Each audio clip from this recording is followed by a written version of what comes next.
Hello. I am so glad to actually talk to you like face to face. We always just kind of see each other around the internet and don't really get to sit down and have a lot of chats. So I'm really glad that you are here to join me today and talk about dating and relationships and stuff in India. So the first question, I know it's a broad question, but what is dating like in India? Okay, so dating is pretty much conservative in India.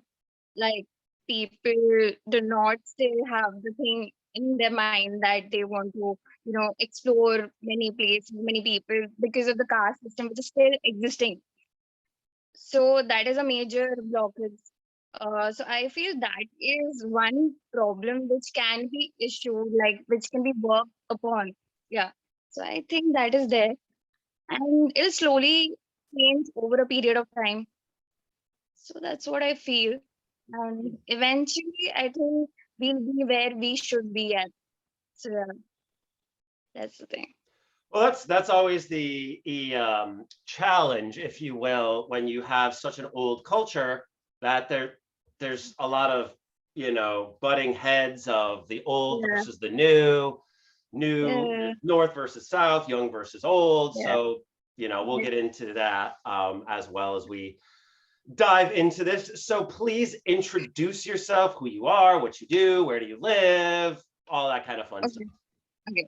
So my name is Salonee and I'm a casting director. I also produce and direct ads. I run a production house named as Outhouse Films. And I also run a fashion label by the name of Aksa Couture. And I work in Bollywood. And I'm based in Mumbai, India. So that's about me. Yes. Cool. And how did we meet? We met on Clubhouse. Met That's on what happened. Clubhouse, like a Yes, lot of yes, people. That's why there's yes. also like this year gap between like the last interview I did and this one, because as I was gearing these up, Clubhouse sort of came out and then Yes. I lost my focus on this particular and went on to this. But now I have met so many amazing people, as we know, from all over the world, that it's going Yeah. to be fun to kind of go back in and start talking to people that we have met. And funny enough, it looks like I'm going to LA at the end of next month. So I might actually get to meet Hamza and a whole bunch of Oh people my too. God. That'll be fun. Wow. So just for continuity, if you will, what's today's date? And tell me just a few sentences of how COVID is doing in your country. So according to the COVID cases, there are 2,748 cases as of yesterday. And I guess there are totally 4.2 CR plus 30,757 cases and 5.1 lakh cases of death. How's your So feel that's of it? Is it going away? Is it getting bigger? People handling it well? People handling it not well? Just how's your impression of the people whole don't thing? care. People don't care. They are without masks everywhere, and it'll just keep increasing unless and until there's a permanent solution to this. Yeah, that's what I feel. Yeah, Yeah. well, that's sort of like a depressing thing to talk about, but I have a feeling that this thing is going to be going on for 5 to 10 years. So I think that looking back on Yeah. this will kind of be interesting to see how it sort Yeah. of is existing and how it becomes endemic and all that fun stuff. Um, Right. and today's date is February 17th, 17th. 2022, right? Tomorrow's my Yes. anniversary, so I should remember. Oh Um, wow. so take me back historically in India. And I know when we say India, it's a sort of misnomer because it's, cultures and languages and things from thousands of years and all have been Right. different parts of different Mhm. countries and empires and things growing up. But Mhm. has there been any through line, like how relationships or marriages or things like that came out? Because looking, doing my research, India has a Mhm. lot of ancient like love poems and love stories and mythology, and I'm curious as to how like love has played a part in your culture. Right. Right. Right. So as far as dating or relationships are concerned, back in the days, people used to write letters and ask for permission at home and go out. But now the things are like completely different. Because there, I think the internet wasn't there. There were no phones. People dressed more conservatively, and modern clothing wasn't chosen by many because it was believed that in India, if a girl isn't covered well enough from top to bottom, then they might catch the wrong sort of eye, and eve teasing and rape cases are also on the rise because of all this. So it was always considered better to dress more conservatively than modernly. So back then there were joint families and bigger families, and there were no nuclear families. So there were no dating apps, and there was no Tinder, there was no Bumble, there was no social media, Facebook, Instagram, WhatsApp, Clubhouse, and others. So and cut to the current times, I think people dress more freely and modernly. Permission to go out is not, needed, and these things are there, so it has completely, I think, changed over a period of time. So it's completely different now.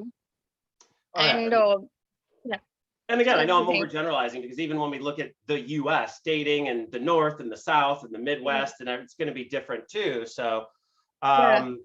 is would you say that like the North and the South are like the biggest sort of divide in Indian Mhm. culture, or would it be Hindu versus Buddhist, or would it be something different? So actually, there's a lot of mixing amongst the cultures from all the parts of the country because of the college and the work. Like Mumbai is a metropolitan city, and some of the best colleges in India as well as Asia are in India, in Mumbai. So people come to study from all over the country, all over the world, and Mumbai also has better opportunities. So I think people want to relocate to this place. It's like the LA of the world. So I think that is there, and the cost of living is extremely high. So coming back to the point that nowadays dating and relationships have been more easier because uh, there is video calling, there is long distance relationships are working because of the internet, and there are more cafes, there are places to hang out and stuff like that. But still today there is a notion of an arranged marriage, Mhm. and yeah, so it's very difficult to go against the family and get married. And they have this notion of birth charts and horoscopes. If it doesn't match, they don't get married. So that is there. Yeah.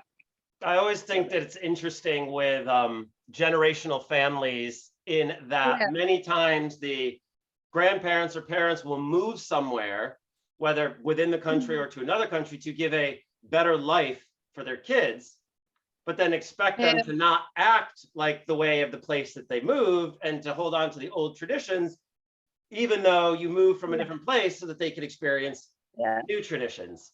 Um, Yes. Yes. but I Absolutely mean, correct. that's the world over, anyways. I get that a lot here with my first generation immigrant clients.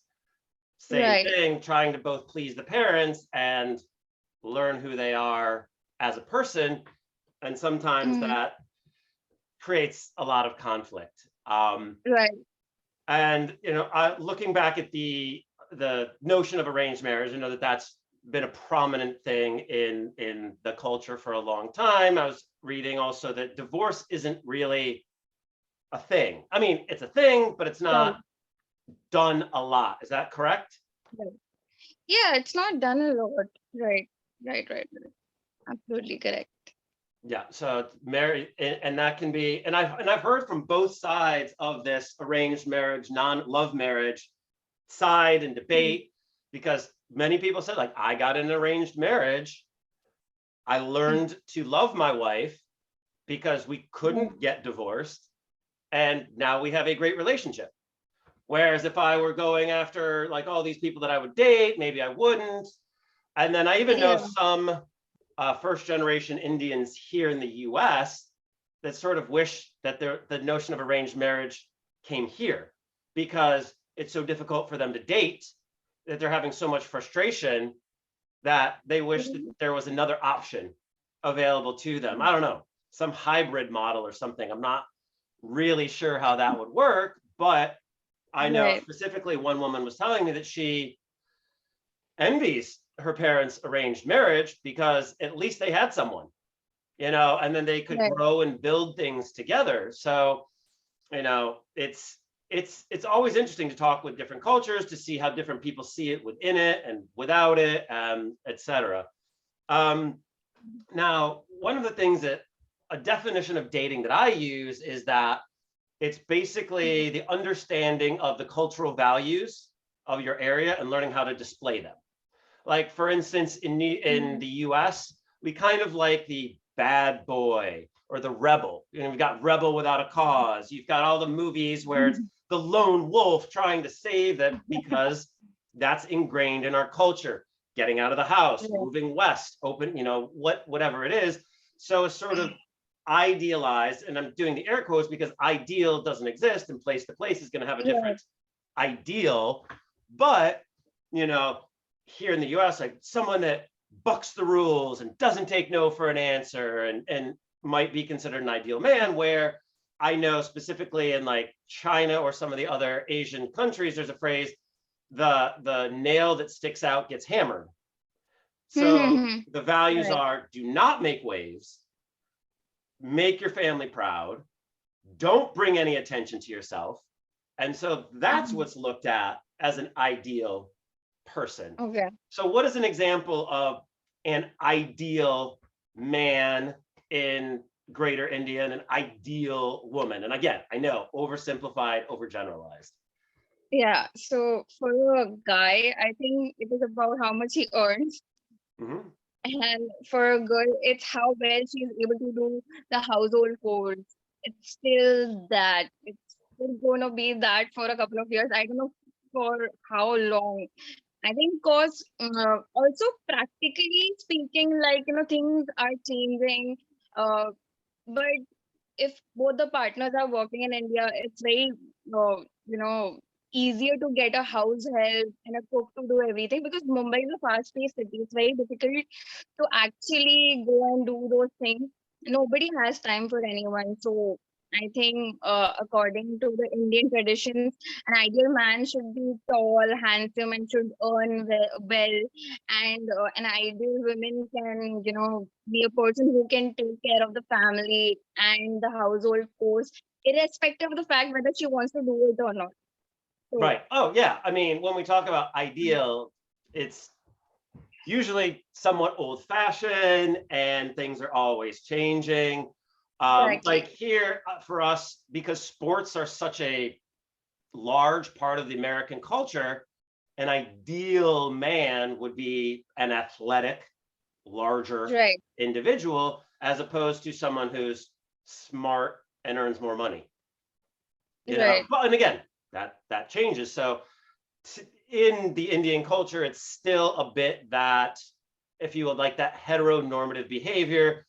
We're looking for a Right. successful man, and we're looking for a woman that can keep the home well.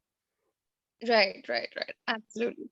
So, if how is a woman in business viewed? A single woman in business, do men look at her and say, "Ooh, that's a powerful woman that's going after it. I want to be with her," or do they say, "That's not the type of woman that I want. She's going to want things and not listen to me, and so I'd rather find somebody more conservative." Yeah, exactly. It's still like that, that they want a person who will be more at home because technically speaking, we will not be able to spend more time at home. We'll be working, doing shoots and stuff like that. And also age criteria is a big thing that within 30 you need to get married by hook or by crook. Otherwise things are gonna go haywire. So that's what it's still there.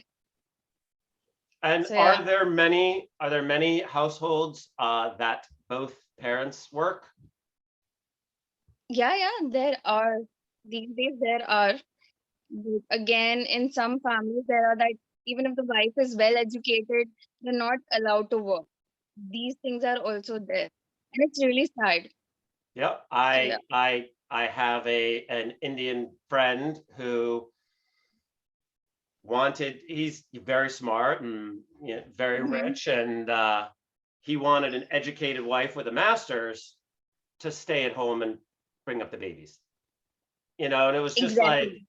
so you want a woman with a master's so she doesn't use the master's. It's like, just smart enough to Exactly. talk to me, but not smart enough to do anything with it. It's like, Mm-hmm. then why would you need a master's education in your wife if your wife is going to stay home? But that's a whole complex, convoluted thing. Yeah. There's So a, I think there's another notion of dowry which is still there. That part is the worst. I mean, they expect the girl's family to do everything, like to give them a lot of money, to get them a house, to get them things, cars, and everything. Like, so what is it? Are they trying to like sell a person? That's what we feel like. Are they selling their son? So that part is still there, and it's sad. So yeah. no, and I would assume, like most countries, that things are more progressive in the larger cities, and as you go farther out to the rural areas, that it's different. Uh, it's still there, even in the modern culture. Exactly. And did you grow up in Mumbai, or did you grow up elsewhere? Yeah, no, no, Mumbai itself. I'm born and brought in Mumbai. It's one of the biggest cities in India, like, and it's quite progressive. So it is still happening over here. So obviously it'll be happening elsewhere as well. So Yeah, yeah. yeah, and I know that there have been issues with child brides in India, and children basically being sold as brides, and it's not unique to India. It's Yeah. very many places, but I know that Yeah. there is efforts to end that. Um, that's Yeah. that's good. That's Yeah, that's what exactly. I like to hear that. Actually, one of my bucket lists is actually to go to a full blown Indian wedding. Indian Like, wedding. I think we need to end my marriage. That's I aside from the fact of just the beauty and the colors and all, like the week long things, just by listening to all the traditions of was it like hiding the yeah. groom's shoes, or Yeah, the yeah, yeah. Yeah, that's there, but that's there in different culture. Like it's not there in our culture. Like it really depends if you want to do it. Like it's there in the Muslim families, it's there in the UP Biharis, and then I think it is also there with Punjabis. It's very done in a couple of cultures, not all of them, because again, it's huge variety of the way of the way the weddings are done. It's not one particular thing. So are yeah. there a lot of interfaith marriages from Buddhist to Hindi, or do people usually, or all of the other religions, or do people usually stick within their um, community? Oh, so no, there are intercaste marriages happening. So if there are two people from different cities, then they will try to have the marriage in both the cultures, like on two different days, and it's fun. So there's a lot of, there's mehendi, sangeet, then there's a cocktail party, there's a bachelorette, then there's like there are a lot of functions. So yeah, that's like the big fat Indian wedding, and there's a lot of food. So Good. people just Food's good. Food's good. I exactly. My culture, food's not so much a thing.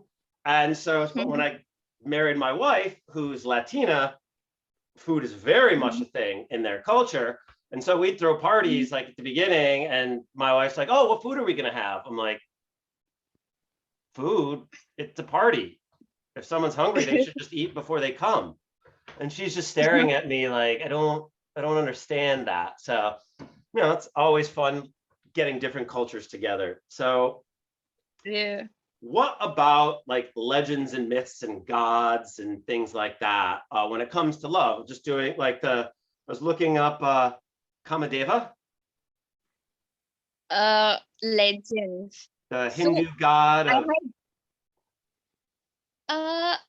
I think I heard this extremely funny story, which was like this guy was going to college and he was just taking a suitcase with him. So the guard asked that what is there in the suitcase. So he said that I have bought some things from home. And the guard wasn't allowing that guy to get in. When they opened the suitcase, they found a girl inside. So yeah, he was sneaking his girlfriend into the college. Like, I don't know what sort of crazy things happen. So that was there. Then there was another instance wherein two people got married. It was an arranged marriage. So the girl started crying, and then she said that, I miss my boyfriend. So to her husband, and then her husband went and got them married, his wife and the boyfriend. So I was like, wow, such things also happen. So yeah. Love makes people act in very interesting ways. Now, in European culture, like when we think of love, we think of like Cupid, the god of love with the little arrows, or Aphrodite, or we think of like Yeah. we have like Romeo and Juliet, as loves, even though it's not a love story, it's about two idiot teenagers, but these are sort of like the mythos of love in our culture. Do you guys have stories or things like that are from ancient times that have come into like legend or talk about? There are stories. I never went through that, but then yeah, there's this story named as Leela Majnu. I don't know what the story is about, but all these stories, they don't have a happy ending. That's the reason I don't, promote it. So I was like, okay, cool, no worries. So also here it is believed that if a girl or a guy is manglik, then they cannot marry any other person who is not a manglik. So I don't know what manglik is. That is also very big myth which is there. It still exists. Yeah, So yeah. I'm just quoting this from an article I said. Classical love legends from Hindu mythology and folklore of India are both passionate and sensuous in content and never fail to appeal to the romantic in us. Like, okay.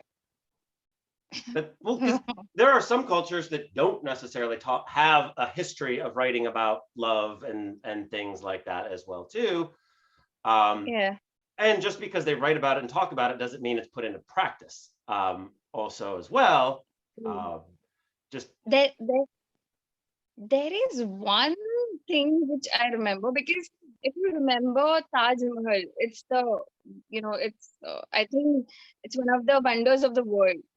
So Shah Jahan had built it for his wife Mumtaz, and by the people whom he got it built, he killed all of them so that nobody could build another Taj Mahal like his.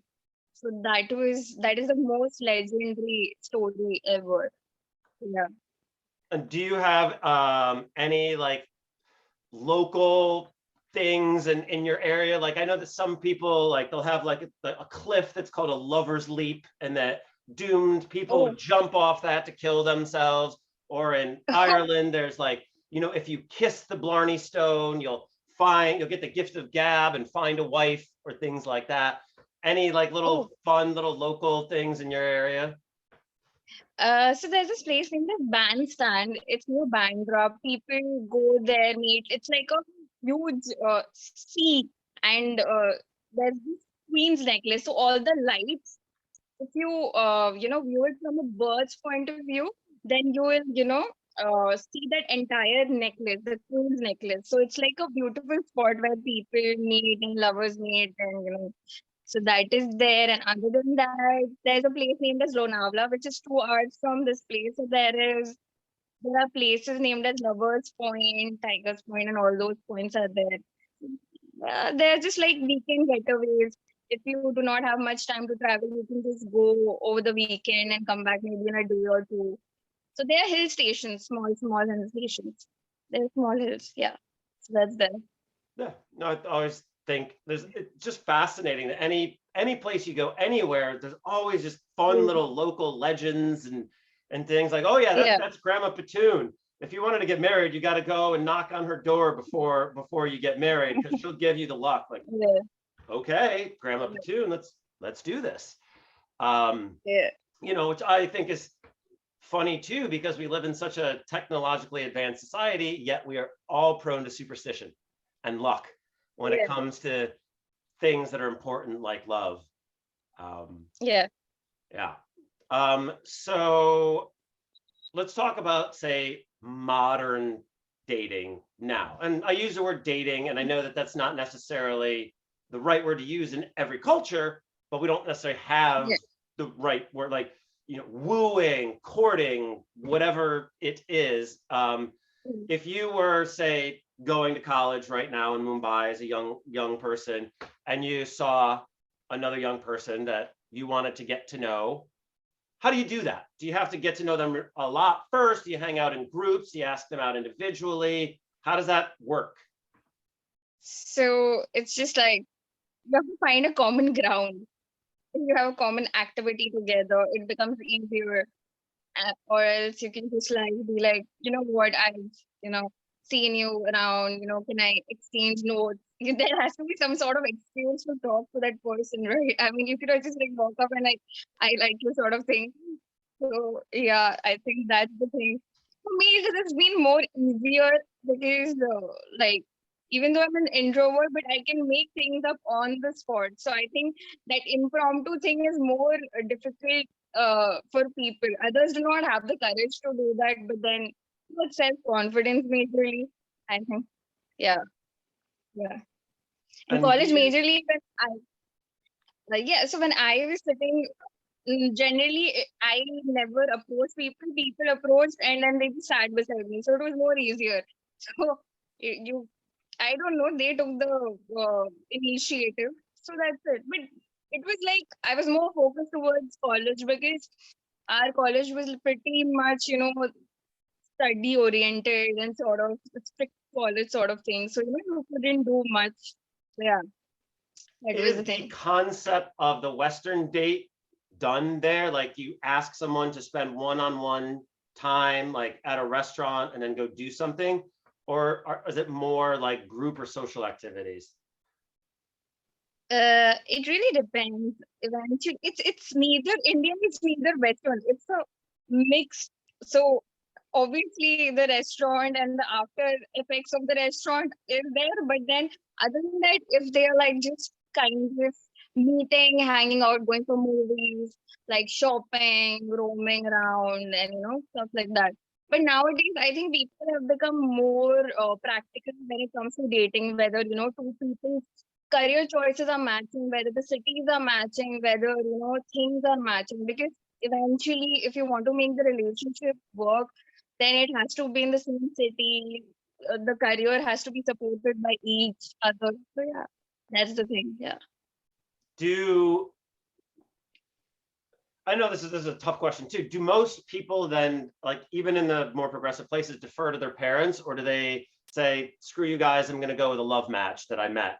Like, and I know, again, that's a hard question to answer because everyone's going to be a little bit differently, but See, eventually they just are like, screw you, I don't give a fuck and stuff like that. But after a point of time when there are things like marriage and stuff like that, I think that is when the things get a bit difficult because there are two families involved and stuff like that. And still in India, the kids stay with their family. They do not stay in a different setup. So that is also there. So until unless we stay in a different place, it's very difficult to actually take that sort of decision because we are still kind of co-dependent on the parent. Yeah. so when, like, say, you live in multi-generational families, homes and things like that, when would you theoretically move to your own place? Would it be after you had kids, or you would just take over the house when the next generation passed? Or is it never really expected that you would have your own place and you would always be in a house with some family? So my parents are a bit different because I'm a single child. So they always want me to be around. I don't have any siblings.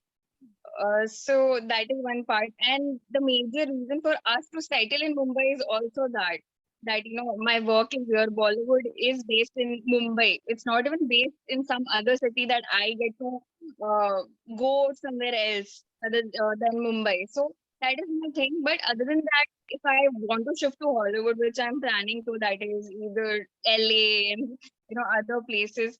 So obviously I have to go one fine day. So that thing is there. So for a girl, it's very I think necessary to take that decision before marriage, because eventually it will happen someday. So yeah, that's the thing. Yeah, it's just always interesting, as getting your parents to see you as adults and not as children. And I don't think it ever changes. Like, I remember my going on just a day trip with my grandparents, my parents, and me and my brothers, and my granddad telling my dad to go pee before he left the house. Like, I think you just never stop seeing them as your children. Now let's talk about online and the apps, if you will. When did online dating start to, or online marriage, like matrimony.com or whatever, like when did that start to come into the culture, like online stuff? I think it's been 10-15 years. Uh, the name was jeevansathi.com and shadi.com. They're the most famous ones which, are there.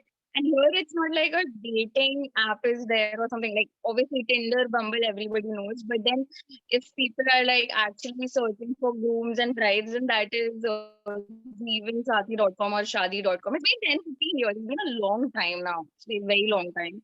Yeah, So people are, that's the I'm thing. sure, like most places, when the online came out, people considered people using it desperate and they couldn't find things in other ways. And then over the years, as it's become more normalized, it has lost some of that stigma. Are there Yeah. apps now for traditional dating like we have in the West with Tinder and stuff like that? Or are they more primarily marriage focused apps?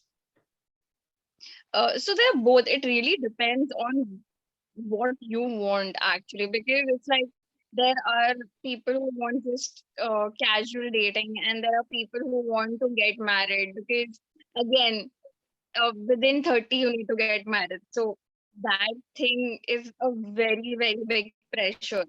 But again, practically people are also thinking that they should be financially stable and only then get married. So people are now trying to, change that entire stigma wherein people are getting married even after 30. So yeah. Yeah, that's in rural places in the US, it still can be common to get married at graduate high school, get married at 18 or 19 and start raising a family. Whereas places like New York City, if you are engaged under 30, people are like, what are you doing? So yeah, it's very, like I said, even within our own country, very different depending on the areas that you are located in. And for us, there's the, if you will, like the evangelical Christian coalition that is very old fashioned, in the center of the country, telling people to, pop out babies, stay home, and go to church. So we'll see what happens as that continues to change as well too. You there? Hello? Got a little freeze action going on. Right. Are you there? Like, yeah, I'm there. Okay, Yeah, there you I'm go. there. I'm there. Cool. Yeah. So what was dating like for you, or Okay. discovering boys? Like, any funny stories or embarrassing, or just learning the ropes of dating?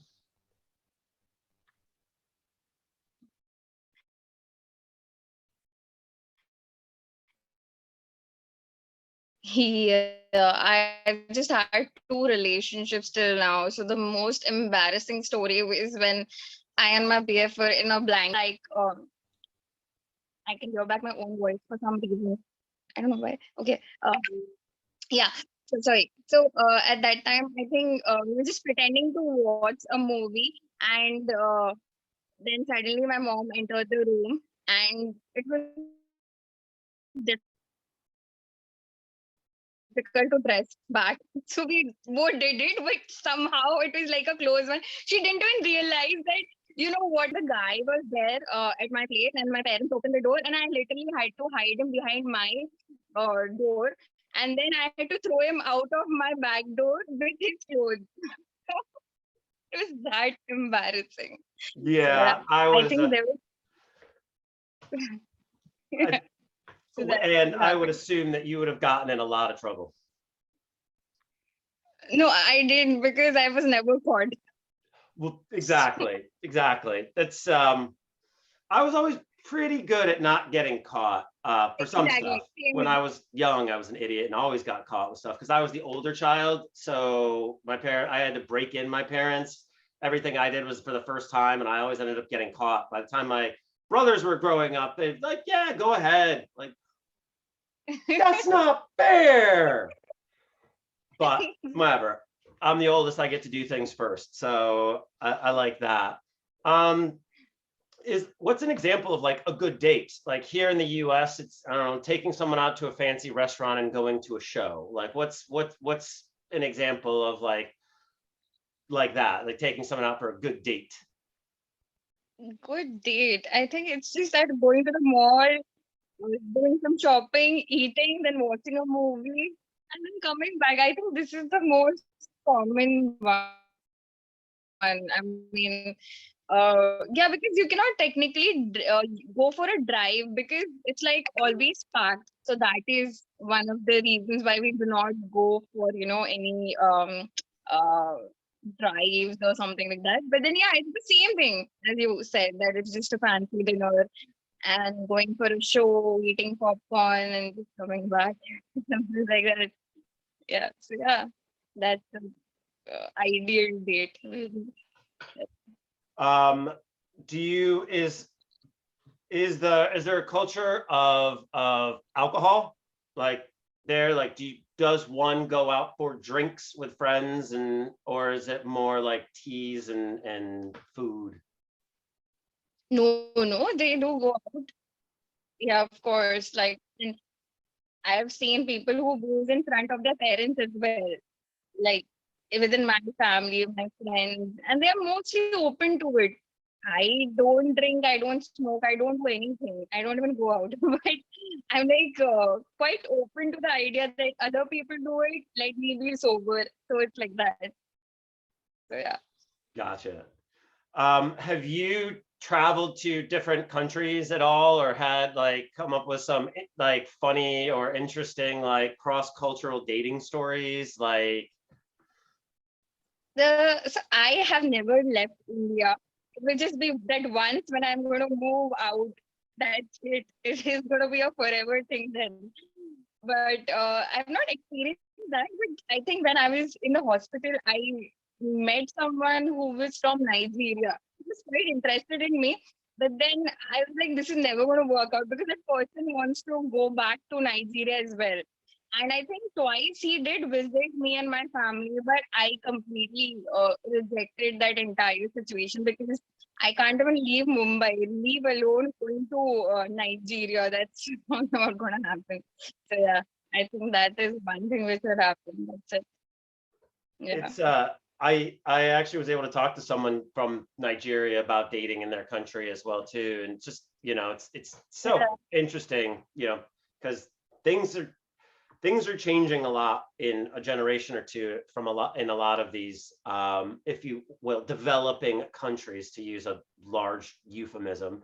um, I know, like when I was an exchange student in France, and when I was there, was at a New Year's Eve party, and at midnight made out with one of my female friends there, got a nice kiss out of it. And then the next day, everyone was like, "Oh, so you're going out with Anne Claire now?" I was like, is that how this works here? Um, I guess. Okay. So basically found myself in a relationship. Didn't really last too long because I don't know, wasn't really Okay. looking at it for a relationship. But that was one of the cross-cultural things that I discovered when I was an exchange student. And that was interesting too, because I was trying to explain like, yeah, in the US, you can date more than one person at the same time. And they were like, I don't know how that would even work. Like, I know it's different everywhere. So, and then I had, when I was in the US, I Right. started dating a French woman too. And she was like expecting me to date the way the French date. I was like, when I was in France, I'll date the way the French date. Now you're in the Right. US, it's up to you. I'm totally fine if you're not comfortable with that. Totally fine. I'm just letting you know that this is the way. So she was like, okay, yeah, that sounds fine. But yeah, different cultures clashing is always interesting to see. What Right. about you? Do you have any questions for me about my job or love or anything like that as well? Yeah, I did want to ask you a question because you are a dating expert, and since you do matchmaking, what are the qualities that you are like you generally look for to get people matched and engaged or married? What are the qualities exactly from both the ends? What do you look at?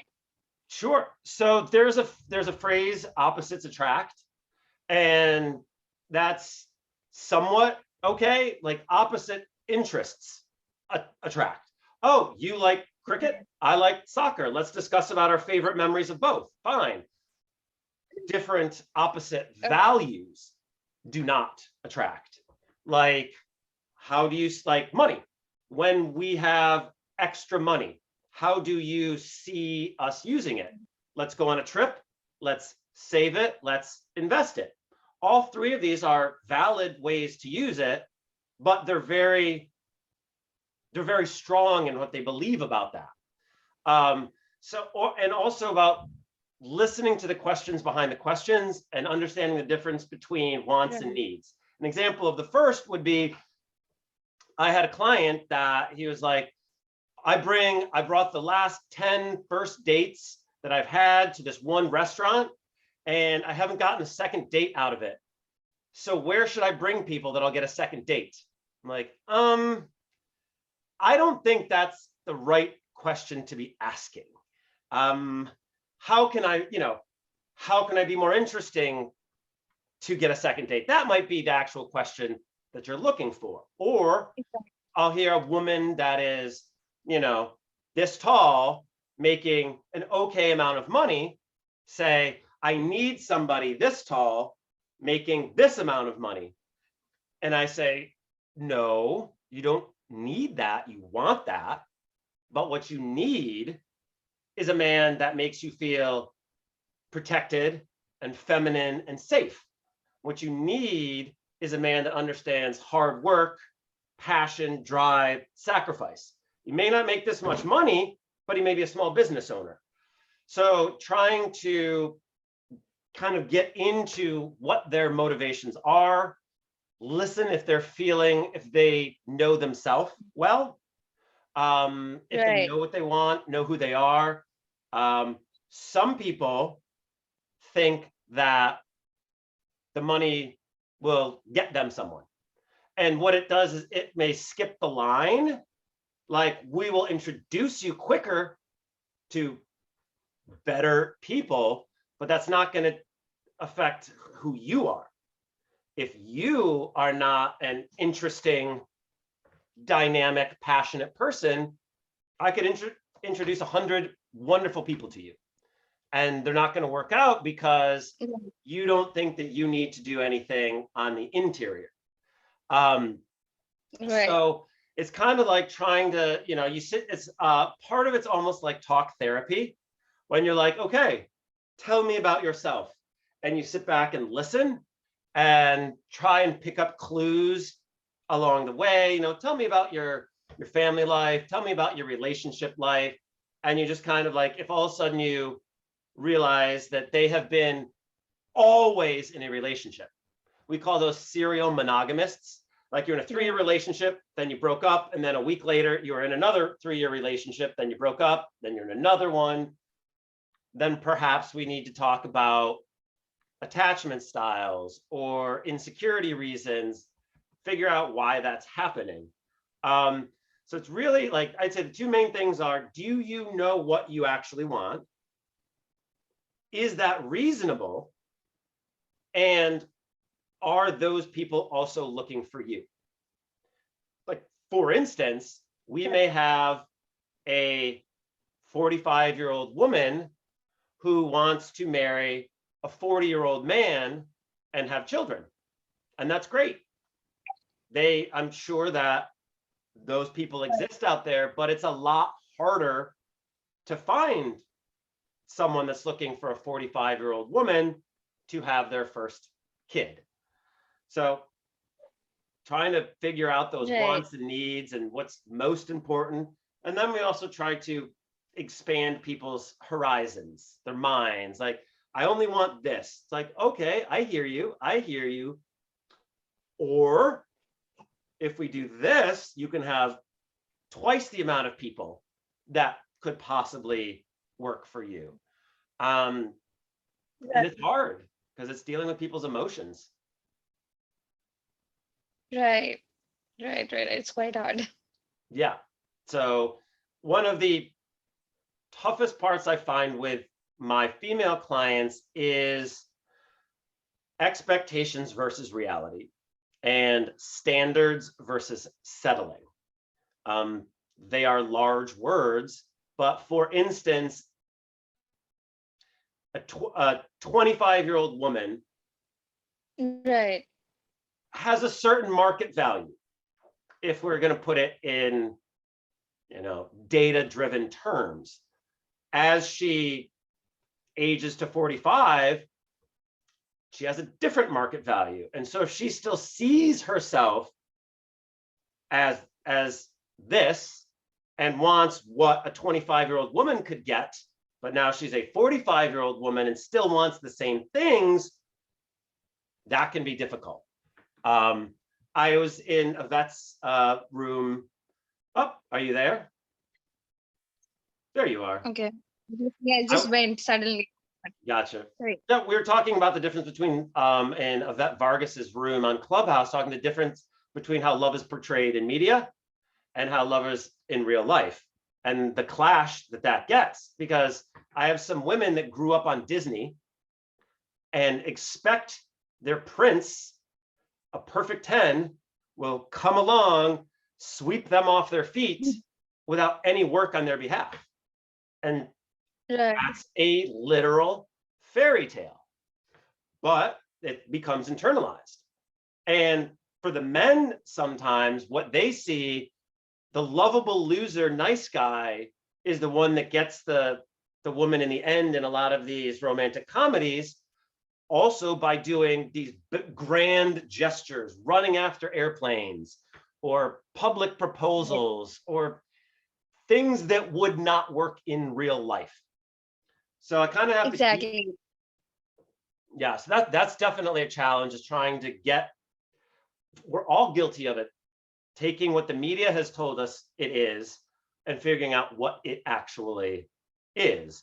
So there's definitely some untangling when it comes to the movies. Let me ask you, as you are in the movies, does the depiction of romance in many of these Bollywood style movies with the dance and the marriage and all that kind of stuff, do you feel that influences people on the way that they view love? Or do they understand that it's just a silly confetti treat? So now what is happening is that there's a lot of change even in the way the Indian cinema is working, right? The love stories have less seen. There are more like crime, thrillers, and horror stories, more real based stories as well. So now people are actually looking for something which is, achievable in their real life. So I think that is also happening. So there is a mixed crowd. It also depends on like what age group you are in, because when you are in your teenagers or early 20s, you will feel that okay, Mills and Boons is the best. Snow White, Sleeping Beauty, Cinderella, all these things are there. But after a point of time, I think everything just becomes that who understands you the best, and whom are you going to spend the rest of your life with. So I think eventually the reality sets in. So yeah, that's the thing. Well, that's good. It's I think that while in film it is our duty to entertain, I think there is a small sort of responsibility in showing the real life as well as the fantasy.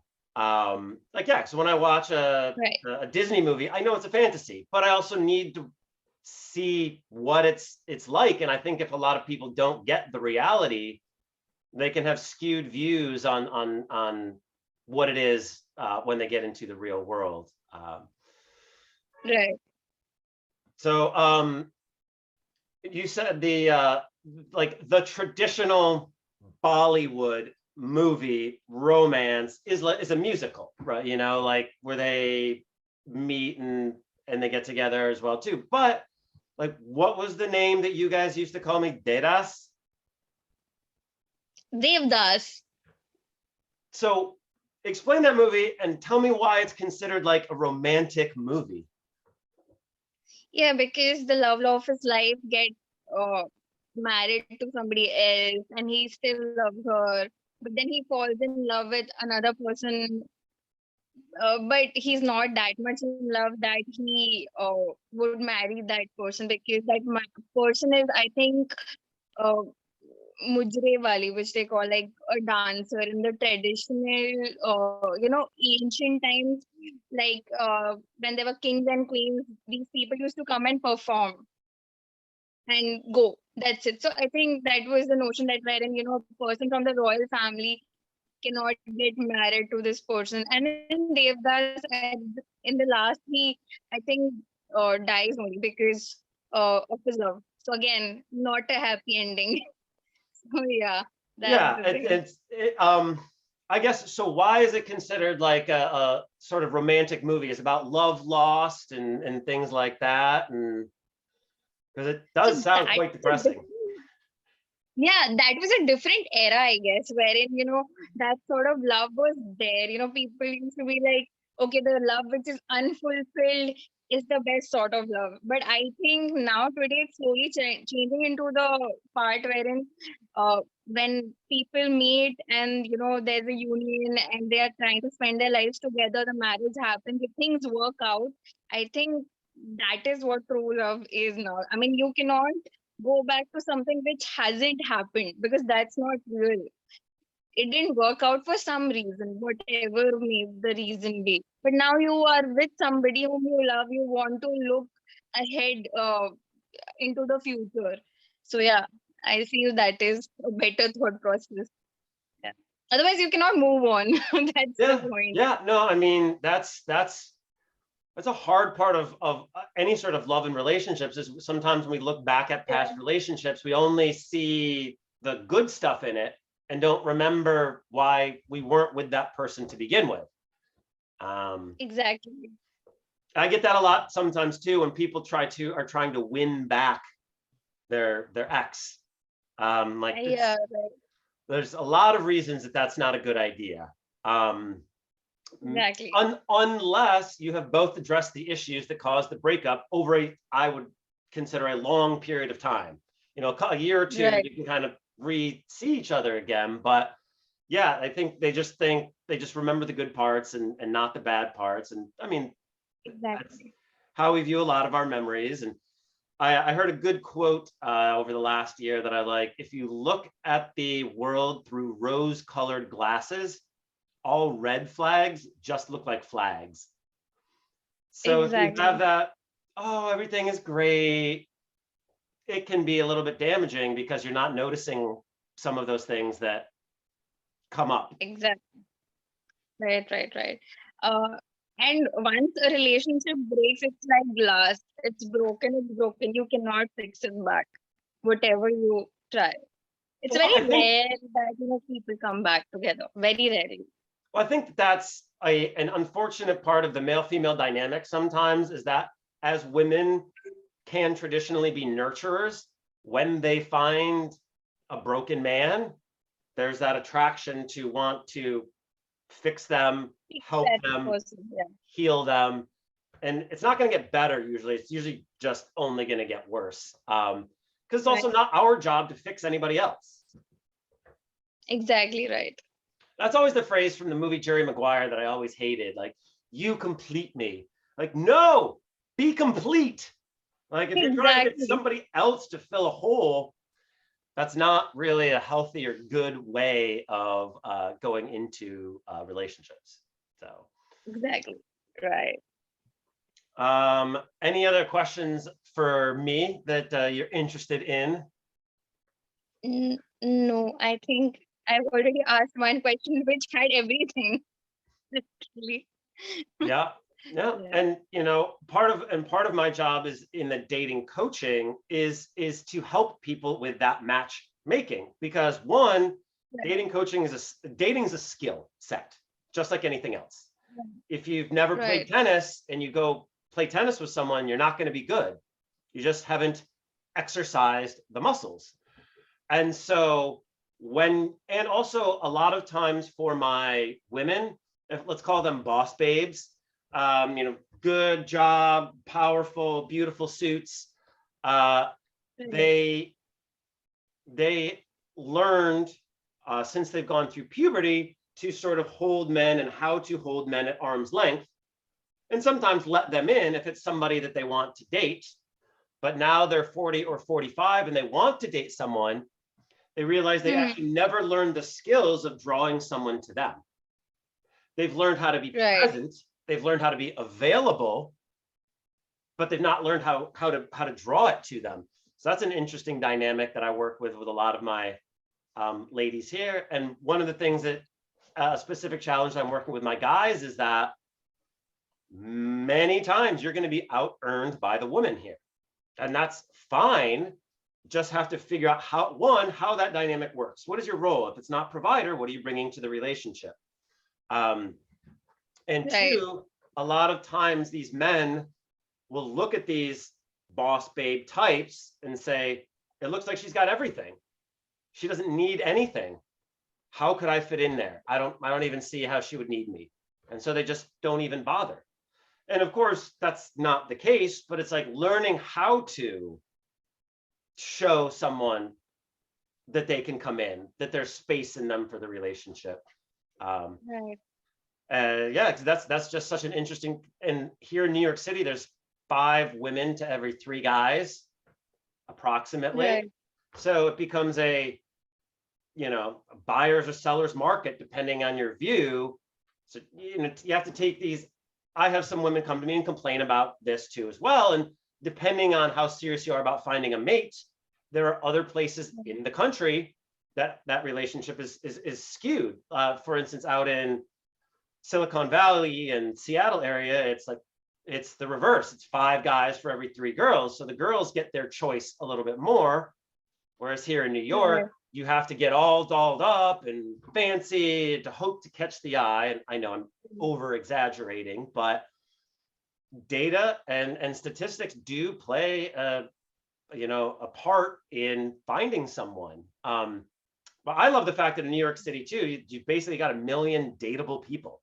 If you consider we have around 10 million people in the greater New York City area, like even if you're looking for 1 in 1 million, you still got 10 people that you could date. So I do like that fact. Right. And also here in New York, that we're exposed to every flavor that exists.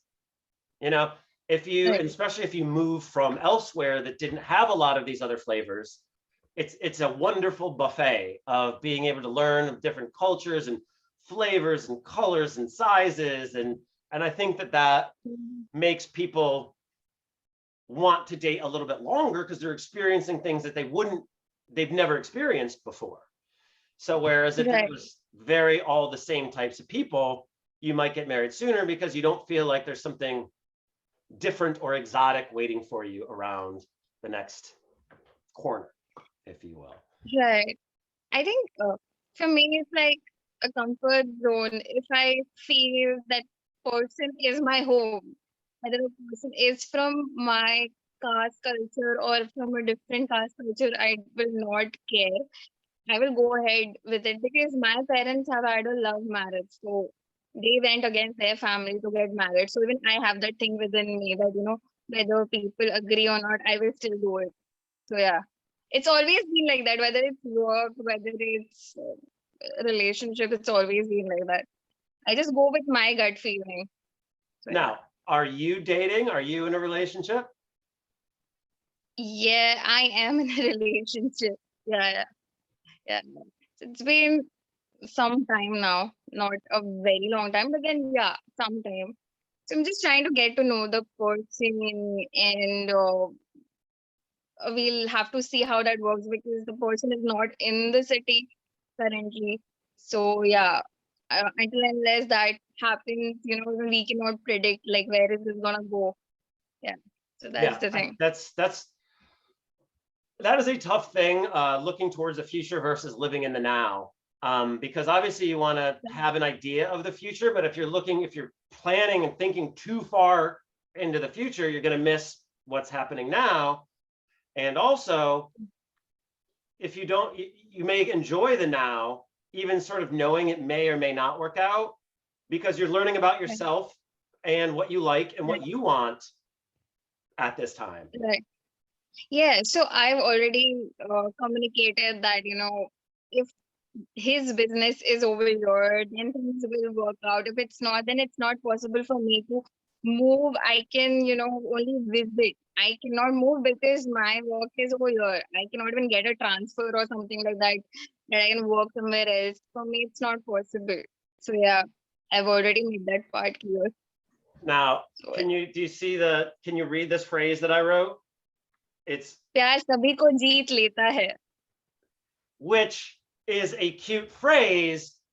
It's not necessarily accurate, speaking exactly to what you just said, like, because you have to get like logistics in play as well too.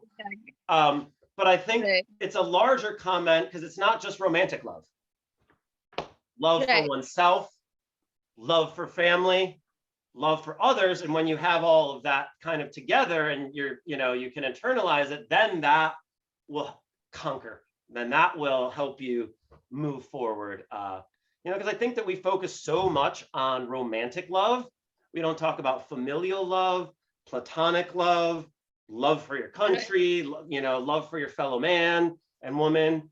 So I think, and I know that, I know in eHarmony, the guy that created eHarmony tried to do the same thing with friendships, because right, friendships, work, home, and job are those like the four things that really affect people. So he wanted to right, try to find ways to link up people for those other types of relationships to give you fulfilling relationships too. And I think that right now it's really hard, especially with a lot of people working from home. You have no work community. We couldn't go out. We right, can't go out to the bars and meet 200 people in one night like we used to. right, And right, so I think a lot of people are just trying to figure out this new paradigm of dating. We've got some people saying slow love is back again. We've got people saying it's going to be another hot vax summer this summer, right. basically just saying that no one knows. No one has any idea. And it will be so Right, fascinating over the next decades or centuries to unpack this right, pandemic and see how it did affect our interpersonal relationships and dating as in general. Did it slow things up? Does it speed up? So it will be so fascinating again to just look back on all this and kind of figure out everything. So okay, now since this is a quest for advice, I want you to leave me with your best piece of relationship advice that you have or you've learned. my best piece of advice would be for you to visit India to actually get to know how people's mind works and to be also able to get more clients based out of India, because in India arranged marriages happen the most, and yeah, there are famous matchmakers like Seema Taparia. There was a show named as Indian Matchmaking on Netflix, and you should definitely watch it to have an idea about Oh, how the Indian reality works. I Yeah, watched it. you It's did? Yeah, interesting. exactly. So that is exactly what happens. It was interesting watching that show too, because it sort of highlighted a lot of the less awesome parts about matchmaking. Exactly. It's like, I Yeah. know that exists, Yeah. but there's a better way to go about doing it, I think. I know, I know. So I think the second part is also coming. That's what they're saying. That yeah, Indian matchmaking part too. And in the first episode, I forget the woman's name, but she goes out to meet a guy. I was like, I know that restaurant. That's my city. She lives in Jersey City. Jersey City, New Jersey actually has, I believe, the largest population of Indians in one city in Oh, almost all of the US. So I've been very yesterday, fortunate to yeah. So have. my best friend, she shifted to New Jersey today.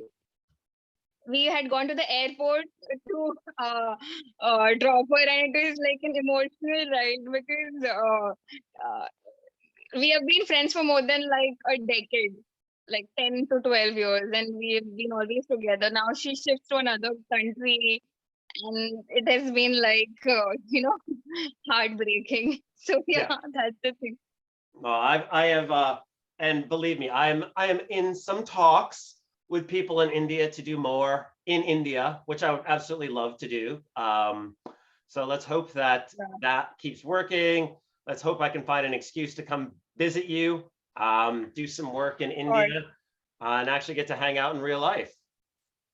yes, we definitely need to hang out. And basically, I am going to come to New Jersey because my best friend is there. So I don't have any excuse to not be Good. there. And you give Yeah. her my information. Tell her to look me up so we can go hang out Yeah, and yeah, of course. share some Of curry. course.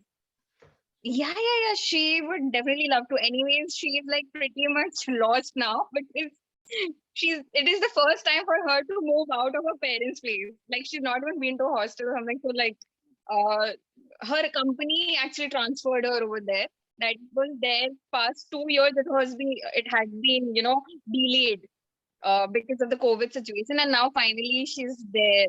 Like she must have reached, yeah, in New Yeah, Jersey. you tell her to call me. Well, it's Yeah, always good to have somebody be able to show you around the town and help you out as well too. So, well, thank you exactly. so much for making Thank time for you. me. I'm so glad to get back to this quest. It's always so exciting for me. I can check off, I got a little map next to me. I can put a big X on India now. Now I only have 196 more countries to get to. So I'm sure that'll be no problem whatsoever. So thank Yeah, you again. every Yeah, thank you so much. Thank you so much for having me. And we need to catch up and you need to visit India I for know, sure. I know, I know. I need to just like write something that needs to get filmed, and the only way to do it is in India or something like that. So, Yeah. I well, think Syed was planning to do something in India. I'll ask him. He was, I think. we'll figure it out. Hamza's group Now that we again. all have a worldwide web of friends now that we've got through this app. So Exactly. I will Yeah. probably see you on Clubhouse later today or tomorrow, if not. And Yeah. thank you Of course. again. And I look forward to our next conversation. Yes, surely. And thank you so much and take care. Bye-bye. Bye.